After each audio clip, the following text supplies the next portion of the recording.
Hello everyone, welcome to English World by Parvinder Kaur. And today we are going to discuss about the definite article. So let's talk about the use of the definite article. When we talk about a particular person और thing, जब भी हमें किसी particular person और thing की बात करनी होती है, फिर हम डेफिनेट आर्टिकल द का यूज़ करते हैं और one already refer to, that is when it is clear from the context which one we mean. It means जब हमारे स्पीकर को भी पता हो कि हम किस चीज़ के बारे में बात कर रहे हैं एंड लिसनर को भी पता हो कि किस चीज़ के बारे में बात हो रही है, then we will use the article definite article the. For example, call the boy standing outside. The boy. Which boy? जो बाहर खड़ा है.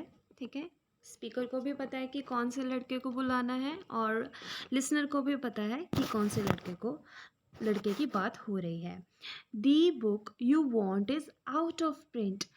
The book, which book? The one you want. कौन सी बुक के बारे में बात हो रही है? जिसके बारे में लिसनर को भी पता है एंड स्पीकर को भी पता है. Let's go to the park. The park, कौन सा पार्क? दोनों, ये जो पार्क है, दोनों लिसनर और स्पीकर इस पार्क के बारे में जानते हैं. ठीक है, ये इट माइट बी पॉसिबल कि this park is in their town, right. Secondly, when a singular noun, a singular common noun is meant to represent a whole class. अगर हम सिंगुलर कॉमन नाउन ले रहे हैं तो और वो सारी क्लास को रिप्रेजेंट कर रहा है, फिर भी हम द का यूज़ करेंगे. The cow is a useful animal. The cow is a useful animal, इसका मतलब है कि all cows are useful animal. The rose is the sweetest of all flowers. The rose मतलब सारे रोजेस जो हैं, all roses. The cat loves comfort. All cats love comfort, right? So, next, if the noun is changed into plural form, then the definite article is omitted. अगर हम noun को change करते हैं plural form में और हम फिर बाद में क्या करते हैं कि डेफिनेट आर्टिकल को वहाँ से हटा देते हैं.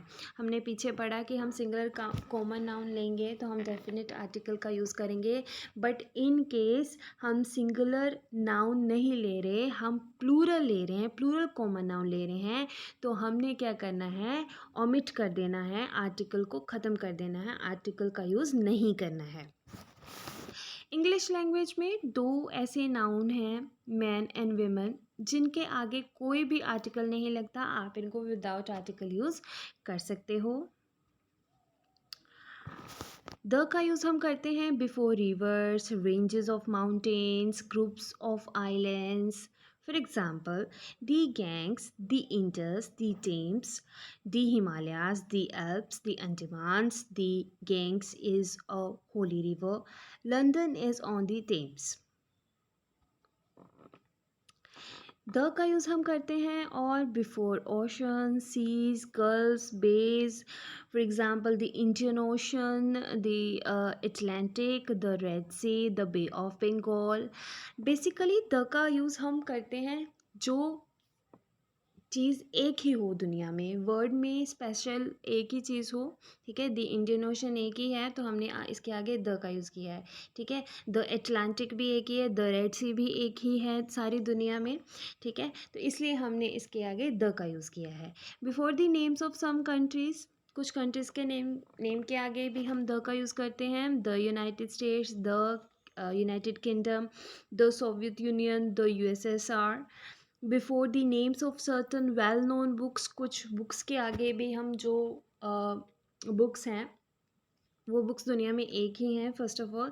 एंड सेकेंडली, ये बहुत ही फेमस स्पेशल बुक्स हैं तो इसके लिए भी हम द का यूज़ करेंगे. The Bible, the Vedas, the Quran, the Ramayana, the Mahabharata, the Panchatantra, the Arabian nights.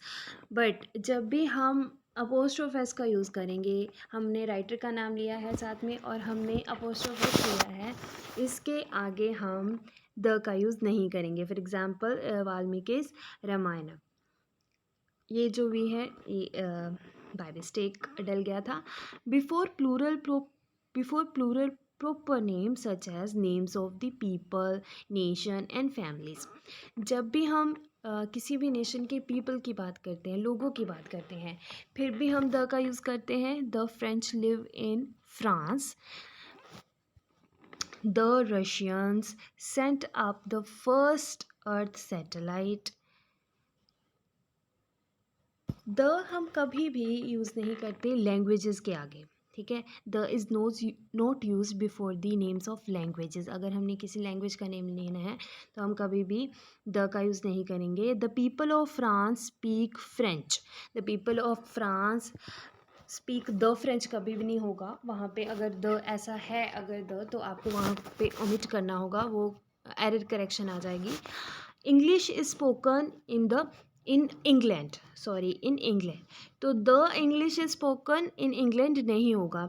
ये कॉमन मिस्टेक है, बहुत सारे बच्चे ये मिस्टेक करते हैं कि द इंग्लिश आ जाएगा, पर कभी भी लैंग्वेज के आगे आप द का यूज़ नहीं करेंगे।